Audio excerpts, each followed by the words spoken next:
Después del fin de los dinosaurios, los mamíferos se expandieron por la Tierra, ocupando y suplantando los nichos de los que los precedieron.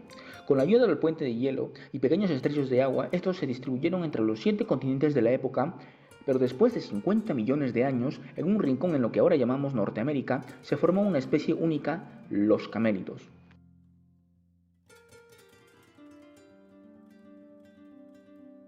Pero me dirás, espera un segundo, los camélidos están en Sudamérica, África y Asia. ¿Qué pasó con ellos? ¿Cómo terminaron en otros continentes? ¿Y por qué no los encontramos en Norteamérica?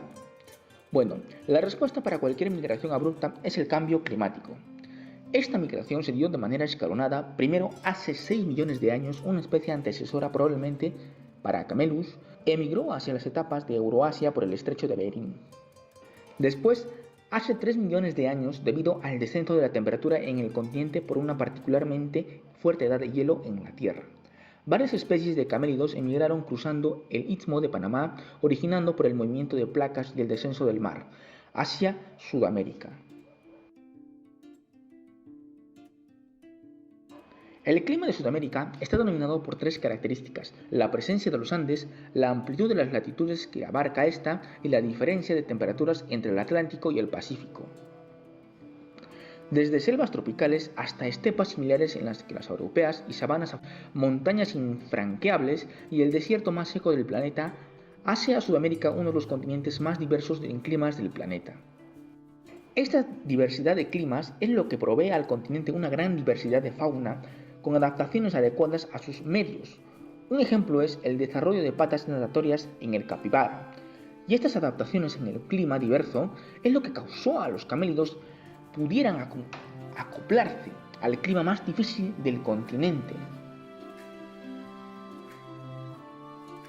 En el área occidental de los Andes y el Océano Pacífico se encuentran las zonas más húmedas y secas del planeta, lo cual son el Choco, que involucra a Colombia, Ecuador y Perú, y el desierto de Atacama.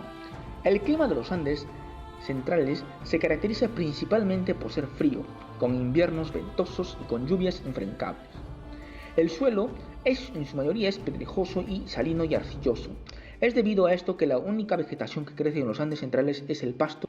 Este clima se presenta a una altura considerable, por lo cual tiene condiciones de menor oxígeno, y los animales que viven ahí suelen adaptarse a estas condiciones ambientales. La puna de los Andes, en la zona noreste de Puno en Perú, es más húmeda, y que a medida que va hacia la zona sureste de Atacama en Chile disminuye la humedad. La zona norte de la puna se caracteriza por ser más húmedo y está formada por el bofedal o vega, plantas pequeñas que forman un césped corto y denso duro, que es un sistema preferido para algunos animales. Originalmente estos camélidos que llegaron a Sudamérica pasteaban en las planicies del continente. Algunas de estas especies, como la Paleolama, era de gran tamaño, y otros, como los Hemiauchenia, serían predecesores de algunas especies modernas. Poco a poco este grupo de camélidos empezó a adaptarse al clima de los Andes centrales, mejorando el metabolismo para poder sobrevivir en la poca vegetación que existe en la zona. Los camélidos altiplánicos se adaptaron a condiciones de escasez de oxígeno y baja presión. Una de las adaptaciones más importantes de los camélidos fue que empezaron a crecer la fibra que pudiese protegerlos de una mejor manera al clima frío, incrementando así el tamaño de la fibra, ya que este cambio probaría ser muy útil en el futuro. Hace 12.000 a 10.000 años, al final de la Edad de Hielo, hubo una extinción masiva en Norte y Sudamérica, la cual eliminó a la mayoría de la megafauna existente. Esta extinción empezó al mismo tiempo que los primeros humanos llegaron al Nuevo Mundo, usando el mismo camino que tiempo atrás los camelinis usaron para llegar al Viejo Mundo. Este suceso no fue cordial con las especies de camélidos que quedaron atrás, las cuales fueron completamente erradicados de Norteamérica, y la mayoría de especies gigantes de Sudamérica desaparecieron. Los únicos supervivientes de esta purga patrocinada por humanos hambrientos fueron 2 grupos, los lamoides, principalmente guanacos, y las vicuñas. El siguiente proceso evolutivo ya no sería llevado a cabo por la naturaleza, sino por un grupo de seres inteligentes que solo buscaba su provecho. Inicialmente, estos animales eran cazados, pero hace 5.000 años se inició el proceso de domesticación, el cual creó otras especies, las llamas y las alpacas. Desde entonces, estas 4 especies comparten el hábitat de las montañas andinas. La domesticación es un cambio que ocurre en los animales o plantas cuando están en constante cercanía a los humanos durante mucho tiempo. Si los humanos toman animales y plantas silvestres y los crían, con el tiempo estos pueden cambiar volviéndose dependientes de los humanos. Este cambio, domesticación, ocurre cuando los humanos eligen qué animales se reproducirán en la próxima generación, mejorando poco a poco la especie para darles un mejor uso. Para que una especie animal pueda ser domesticada tiene que cumplirse una serie de condiciones. Primera condición, tener una dieta eficiente. Normalmente la especie tiene que ser herbívora, pero una especie omnívora también sirve. La segunda condición es que tengan un rápido crecimiento comparado a la vida humana. Esto hace más fácil intervenir en el apareamiento. La tercera condición es ser capaz de reproducirse en cautiverio, si no, no se podrá controlar la reproducción de la especie.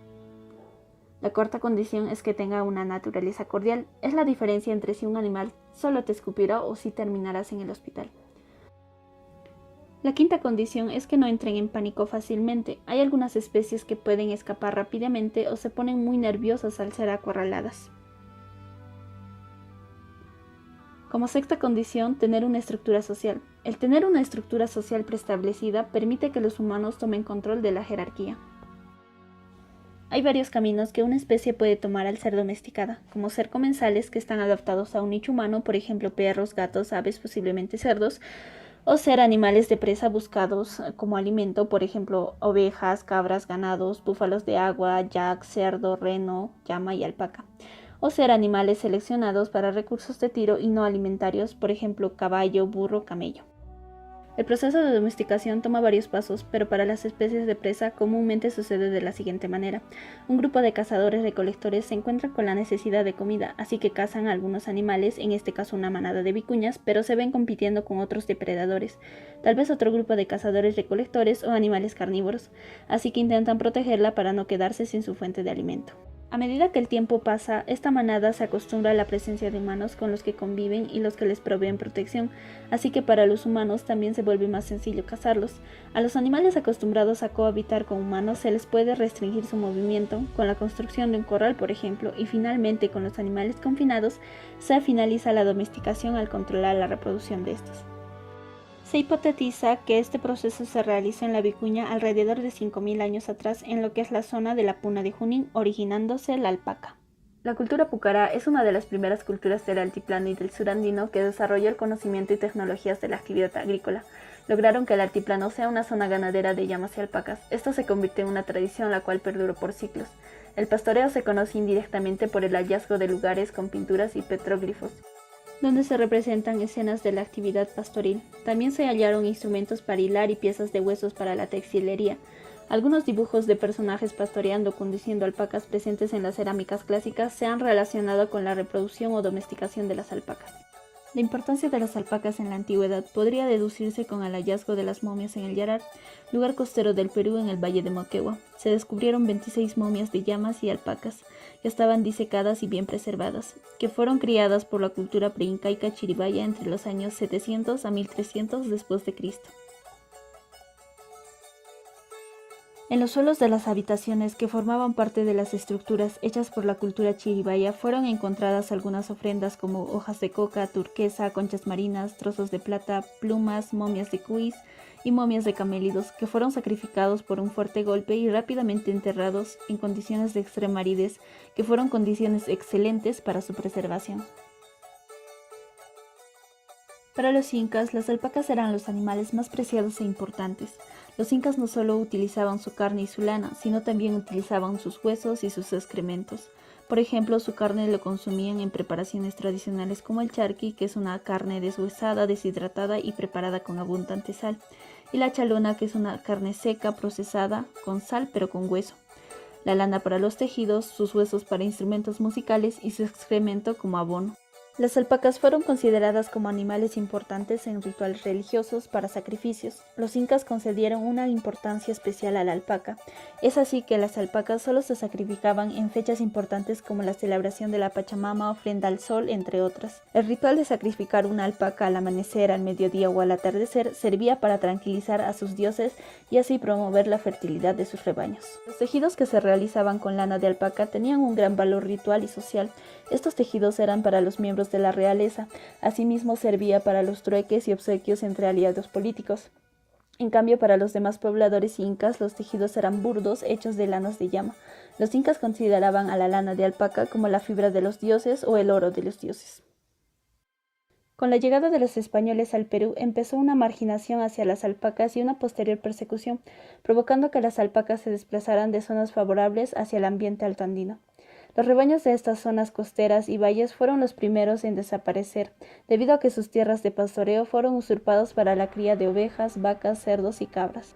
En la zona altoandina el proceso de persecución de las alpacas fue más lento debido a que las condiciones eran más drásticas y la ganadería española no era adecuada para alturas extremas como la Puna, por lo que esta región se convirtió en un refugio para las alpacas. La llegada de los españoles tuvo un efecto desastroso para las alpacas, ya que el desplazamiento de los rebaños de la costa y los valles interandinos hacia la Puna causaron una mortalidad masiva, disminuyendo la población de alpacas en un casi 90% en un poco más de un siglo.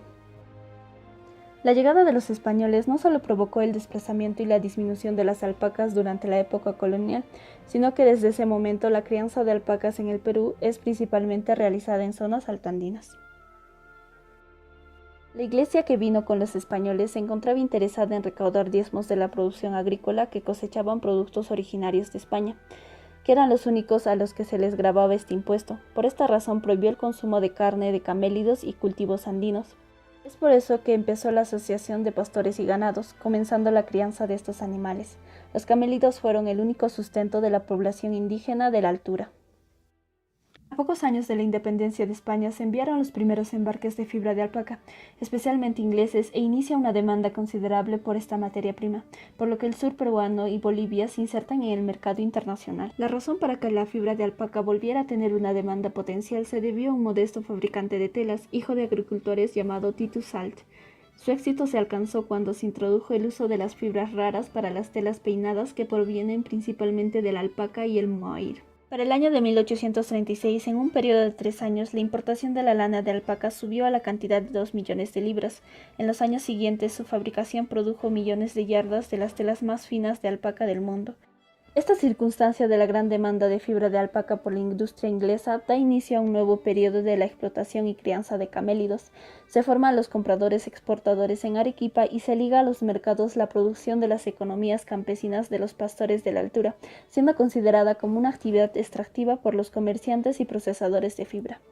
En el siglo XIX se puede apreciar en la ciudad de Arequipa muchas empresas comercializadoras extranjeras, especialmente inglesas y francesas. En 1824 se designa el primer cónsul británico en Arequipa. La industria textil en el Perú se inició en 1859, al instalarse la fábrica de Lucre en Cusco. Posteriormente, aunque sin mucho éxito, otras fábricas del Cusco iniciaban con la textilería de alpacas, tales como Maranganí y Urcos. Es a partir de 1870 cuando el gobierno otorga incentivos a la industria textil de Arequipa, se instalan fábricas modernas y se inicia con la exportación de tops e hilados. Las industrias peruanas han progresado exportando tejidos de punto y tejidos planos de excelente calidad que satisfacen el mercado internacional. Desde el año 1800 existen 2 modalidades de comercialización de fibra de alpaca, como son las ferias semanales y anuales. Las primeras llegaron a constituir factores importantes para el intercambio comercial, pues se compraban grandes lotes directamente a los representantes de las grandes comerciantes de la sede en Arequipa. Era la llamada fibra de la finca, con predominancia hasta de un 85% de fibra de color blanco. En cambio, las ferias semanales, aunque ocupaban un lugar secundario, se ofertaban pequeños lotes. La producción de los miles de pequeños campesinos a esta fibra se le llamaba de colecta. Con la construcción del ferrocarril del sur se establecen sucursales en los principales centros poblados que se ubican en su recorrido. Esta forma de comercialización, con algunas variaciones, se mantiene en la actualidad. El nombre de la alpaca está derivado de las voces quechuas alpa, que significa tierra, y camay, que significa animar, y al juntar ambas palabras, las alpacamasca serían la tierra animada. Las alpacas fueron denominadas ovejas de la tierra por los españoles, que describen el ganado del Nuevo Mundo. En esta época la descripción era correcta, ya que eran domesticados por los pueblos andinos con el fin de la producción de fibra, carne y cuero. La variedad huacaya es el camélido más similar a los ovinos por el parecido del tamaño y la fibra. Debido a su gran utilidad para los pueblos andinos, se les describe con una frase muy conocida por ellos: nosotros criamos a las alpacas y las alpacas nos crían a nosotros, que describe la estrecha relación del alpaquero con sus animales. Las alpacas pesan un aproximado de 55 a 60 kilogramos y tienen una altura aproximada de 1.2 metros, tamaño de un niño de 8 años, a 2.23 metros, el doble de un niño de 8 años. Tienen orejas rectas que se abren hacia afuera, viven aproximadamente de 15 a 20 años. Al igual que varios otros animales domésticos, existen dos razas de alpaca, la alpaca suri y la alpaca huacaya. Las alpacas suri poseen una fibra larga sedosilácea, capaz de crecer más de 15 centímetros por año. Presentan un brillo lustre, tienen un vellón formado por mechas más largas, ordenados en rulos lacios, paralelos a la superficie del cuerpo, que llegan hasta el piso. El vellón es más fino, pesado y brillante, es limpia, menos o nada grasosa en comparación a la lana de oveja, y representan el 5% de la población de las alpacas. La mayor parte presentan un color crema claro, menos común son los colores café, café claro, café oscuro. Escasamente tienen un color negro, café o gris, y raras veces tienen un color roano, gris plata, gris oscuro, negro claro y negro oscuro. Es un animal débil, lo que lo hace susceptible a las enfermedades y a los cambios bruscos de temperatura de los Andes. Las alpacas huacaya poseen una fibra rizada capaz de crecer de 10 a 12 centímetros por año. Tienen un mayor tamaño que la suri y su vellón es esponjoso con crecimiento perpendicular al cuerpo con fibras más cortas y resisten a alturas más altas que las del suri y representan un 95% de la población de alpacas. Su color varía desde el blanco al oscuro, pero también puede presentar un color puro, de un solo color. La alpaca se distribuye con frecuencia por todos los Andes centrales, que comprende desde Perú hasta Bolivia, principalmente en zonas húmedas. Típicamente pastan en ambientales humedales de altura que se denominan bofedales, fuertemente dependientes de este tipo de hábitat. Los bofedales son ecosistemas donde podemos encontrar la vegetación verde con praderas húmedas poco extensas y con humedad permanente. Este sistema mantiene durante todo el año el forraje y el agua, sobre todo en la época de sequía, y esto hace que las alpacas se mantengan buenas de salud y tengan una fibra más fina, lo que permite a los alpaqueros tener un mejor ingreso económico. El principal problema de los bofedales es que normalmente se encuentran cerca de lagos, ya que las crías se pueden ahogar en estos o pueden quedar empapadas y morir de frío. Este grupo de animales son exclusivamente herbívoros y su dieta está compuesta por heno, tallos, corteza, hojas de árboles, pasto y cebada. Las alpacas realizan 8 movimientos al masticar su comida, después la traga y pasa por 3 cámaras para poder continuar el proceso de digestión. Este grupo de animales requieren de demasiado alimento para poder satisfacer su cuerpo. Los pastores suelen complementar la dieta de las alpacas con dosis de cereales que proveen vitaminas importantes para el crecimiento y engorde. Las alpacas son animales sociales y tienen un comportamiento muy dulce, empático, son pacíficos y curiosos, aunque siempre mantienen la cautela cuando hay contacto físico. El comportamiento de las alpacas han estado relacionado con la salud fisiológica.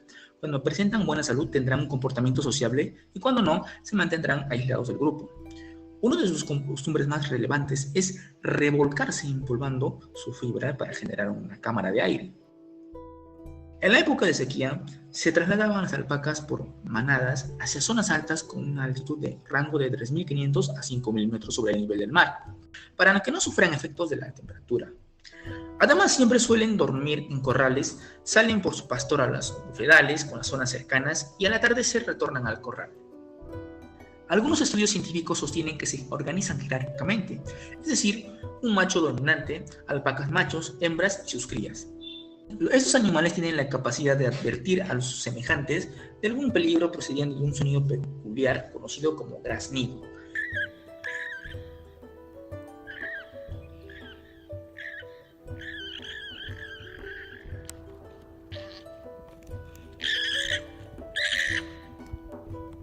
Cuando sienten alguna amenaza humana suelen defenderse escupiendo y pateando. Las alpacas también escupen cuando están angustiadas y a veces se escupen el unos a otros cuando están compitiendo por comida o tratando de establecer el orden jerárquico. Las alpacas no tienen diferencias de carácter particular entre el macho y la hembra fuera del acto copulatorio. Los machos tienden a ser muy tranquilos, similares a las vicuñas. En cuanto al apareamiento, puede ocurrir durante todo el año.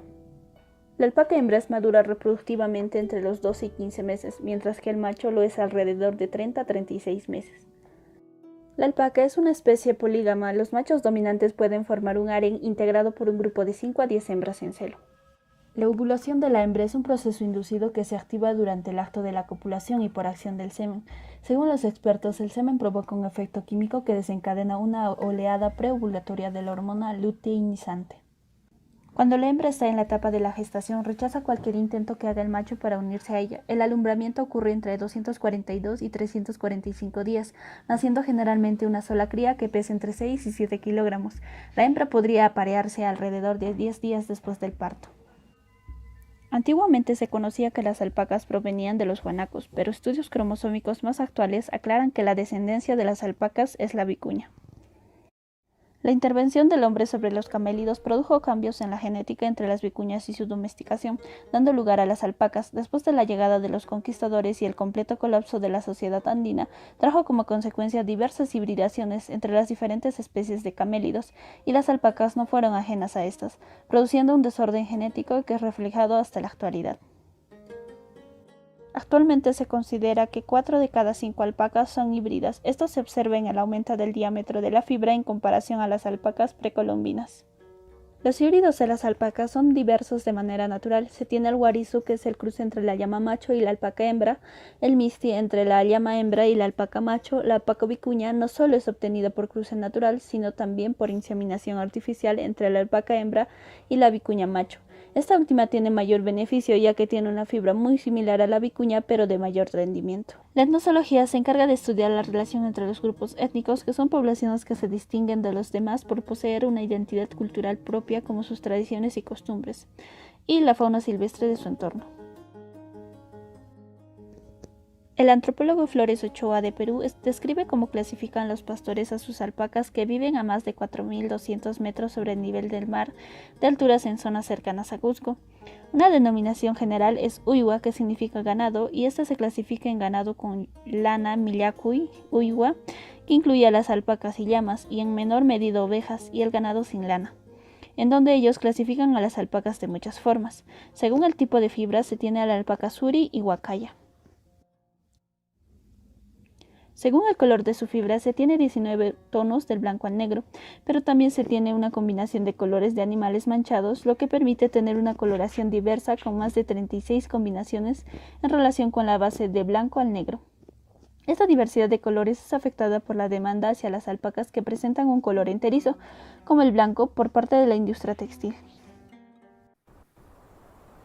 Varias culturas poseen mitos sobre el origen de sus animales domésticos, y la cultura andina no es la excepción a esta. Al igual que otras culturas, estos mitos fueron transmitidos de manera oral, de generación en generación, siendo cambiados y alterados. Cada comunidad tiene una versión diferente de la historia, pero en términos generales estaba así. El origen de las alpacas y su forma de vida actual tienen que ver con una historia que compete ambos mundos, el superior y el inferior. En el mundo de abajo vivían alpacas muy sanas y lustrosas, que eran cuidadas por la Sisa, hija del Apu, dios de las montañas, deidad de los animales salvajes, Salcas. En el mundo de arriba o superior vivían alpacas menos bellas, a cargo de un pastor, quien vivía locamente enamorado de Sisa.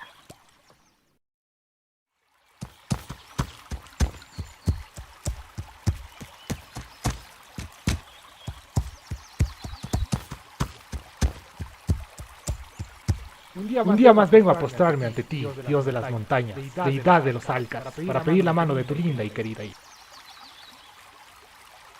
Amaru, ciertamente he visto cómo miras a mi hija, y no dudo del amor que tengas por ella, pero al ser mi única hija tengo miedo de que se le vaya a romper el corazón. Si permites que Sisa suba a mi mundo aquí al Caipacha, yo la cuidaré con mucho amor y esmero, al igual que el lindo rebaño de alpacas a quien siempre cuida ella. Está bien, Amaru. Dejaré que Sisa suba a tu mundo, pero con la condición de que cuidarás de ella al igual que al rebaño de alpacas. Si llegas a romper tu promesa, me encargaré personalmente de que no vuelvas a ver a Sisa en tu vida. Tras el acuerdo pactado entre Apu y Amaru, Sisa subió al mundo de arriba, al Caipacha, acompañada de su rebaño de lindas y hermosas alpacas. Querido Amaru, mira cómo nuestras alpacas empiezan a llevarse bien, y al parecer ya se acostumbraron al pasar de este mundo. Sin duda, son muy felices. Tienes razón, mi querida Sisa. Yo me encargaré de cuidarlos. Sin embargo, Amaru era un perezoso y al pasar del tiempo el rebaño de alpacas empezaba a crecer y el cuidarlos empezaba a ser una tarea mucho más difícil. Cierto día Amaru se olvidó de sacar al rebaño de alpacas al pastizal. Al ver esto, Sisa se enfadó mucho. ¿Cómo es posible que descuides a nuestro rebaño de alpacas? Ellas son como mis hijas. El descuidarlas a ellas es descuidarme a mí. Maldigo el día en el que permití que subieran a este mundo. Mi vida ya no es la misma de antes. Al estar al cuidado de ustedes me conlleva mucho más trabajo y responsabilidad. Amaru, tú sabes bien que estas alpacas son como mi familia.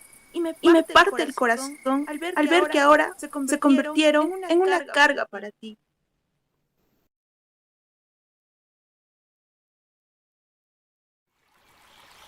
Con el pasar del tiempo, Sisa observaba cómo Amaru se volvía más y más haragán, pero pese a las advertencias de Sisa, Amaru empezó a descuidar al rebaño de alpacas y ya no le daba la debida atención a su esposa Sisa.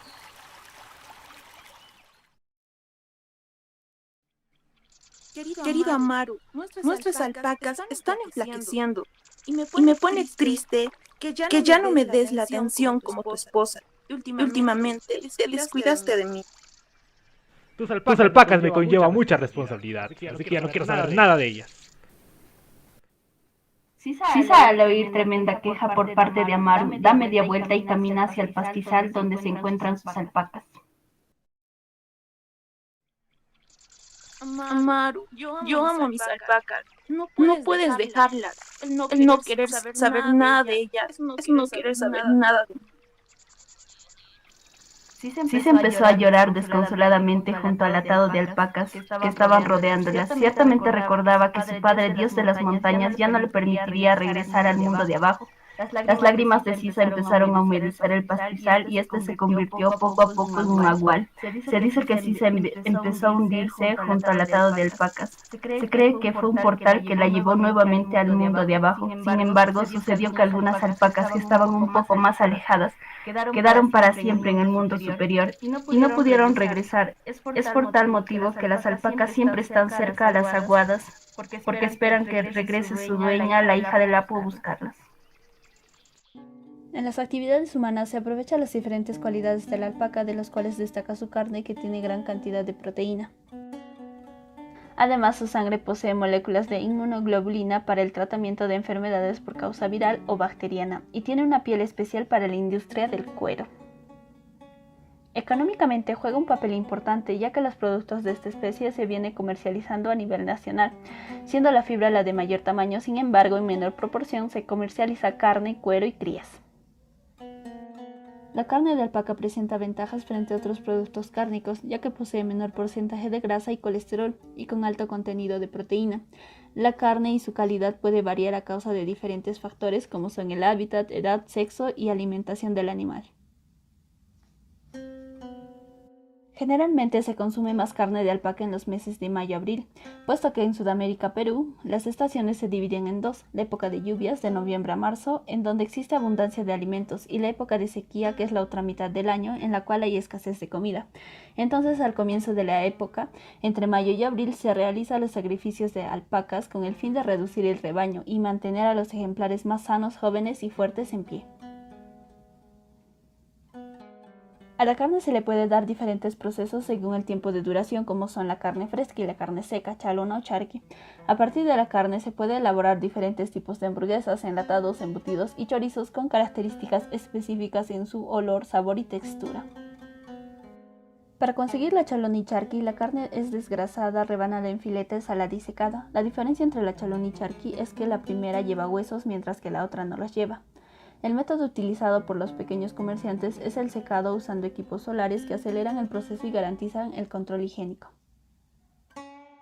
La peletería es el principal fin de la piel de la alpaca, que es el proceso de elaboración de la indumentaria a partir del cuero.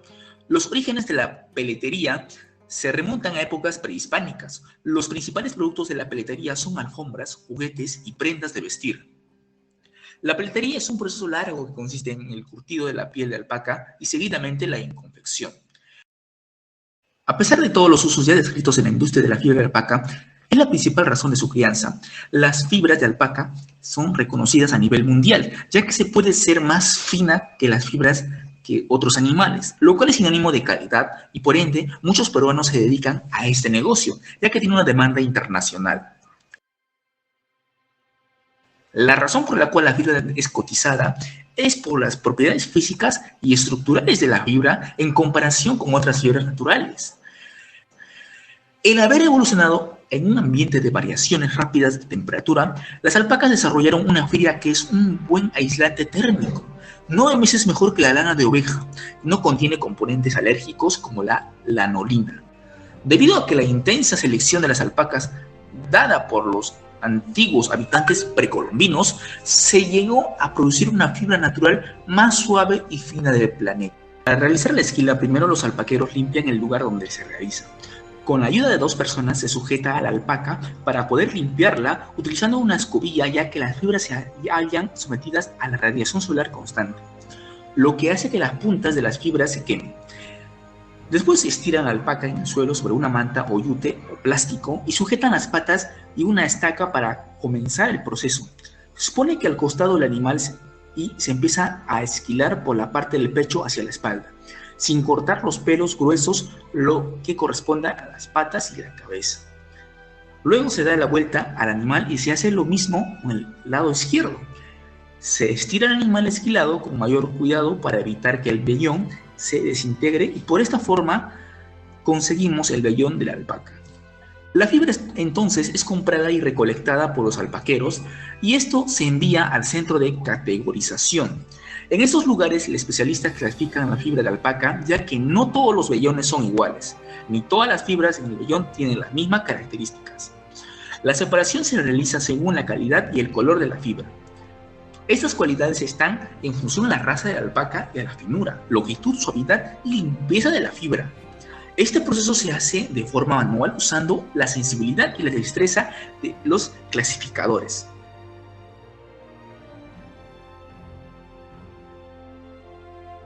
Se puede clasificar la fibra de alpaca en 3 maneras diferentes. Una depende de la finura de la fibra, las cuales son la fibra de baby alpaca, lo cual es la más suave y de mejor calidad, y se encuentra en mayor concentración en la parte central del vellón y tiene un grosor similar al de una bacteria de 20 micras. La fibra baby de alpaca tiene un grosor parecido al de un macrófago, es decir, de 20.1-23 micras. La fibra fleece, que tiene un diámetro similar a un monócito, es decir, de 23.1 a 26.5 micras. La fibra medium fleece, tamaño correspondiente a un huevo de nematodo, 26.6-29 micras. La fibra guarizo, que tiene un espesor semejante a un grano de polen, 29.1 y 31.5 micras. Y la peor calidad de la fibra gruesa, que tiene un tamaño mayor de 31.5 micras, la otra clasificación se basa en el tamaño de la fibra, de la cual puede clasificarse dependiendo de su tamaño. Si es corta, también un tamaño entre 2 y 5 centímetros. Por último, se clasifica por el color de la fibra. La mayor parte de las alpacas tienen una coloración blanca debido a que es la que más fácilmente se puede teñir, pero también existen variedades de colores desde crema pasando por el marrón hasta negro. En sí, la escala de colores se clasifica usando acrónimos para cada tipo de color y distinguiendo las alpacas con colores enteros y alpacas con colores canosos. La fibra de colores enteros pueden ser blanco, beige, vicuña, vicuña intenso, café claro, café oscuro, gris plata, gris oscuro y negro. Los de color canoso pueden ser blanco manchoso claro, blanco manchoso oscuro y otras alpacas con colores indefinidos. Posteriormente, el vellón ya seleccionado se le bate extrayendo el polvo, materia vegetal y otra materia indeseable. Las alpacas no son los animales más limpios, ¿no? Seguidamente, se le punza con ambos lados a la fibra creando aperturas que facilitará su lavado. El lavado se realiza usando agua caliente y en vez de jabón se utiliza las raíces de sacta por 30 minutos enjuagando y escurriendo. A continuación sigue el secado de la fibra. con corrientes de aire caliente. De esta manera, con el cargado procedemos a peinar la fibra en una sola dirección, así formándose los vellones. A continuación, se procede con el hilado, dando como resultado los ovillos. Como último proceso se da el teñido, y el cual es decisión del operador, ya que elige colores diferentes, tonalidades, y existe naturalmente en la fibra de alpaca. En el Perú se estableció que el 1 de agosto de cada año se celebre el Día Nacional de la Alpaca, debido a la identidad cultural de implicancia económica en las zonas altoandinas, hegemonía productiva a nivel mundial y por ser un recurso estratégico para superar la pobreza. Además, este tipo de camélidos fue declarado como recurso genético del Perú para el mejoramiento genético y conservación de las razas de camélidos sudamericanos domésticos. Pacocha, pacochachallay. Kunan p'unchaymi noqayku, ruwanakuna sutiyuq qillqanaykumanta yuyariykiko. Napaykuykikutaqmi, qanmi kanki, munay uywa pacocha, pacochachallay. Chiripipas, wayrapipas, rit'ipipas, sumaq kusisqa kanqa purinki. Chakiykipas sumaq, maymanpas phawaylla, mana llasareq cuerpuyuq hinaraq. Chay millmaykitapas wiñachinki, allin wallwata mijuspa. Anchatan kuyakuykiku, sumaq munay uywa, pacocha, pacochachallay. Añay nispayku, imanaqtinchus, qanmi kanki, huk munay uywa. Qan kaqtiykin runa masiykuna, allin kallpancharisqa purinku. Allin aychata mijunku. Chay millmayki kaqtinmi runa masiykuna, allin p'achasqa purinku. Añay.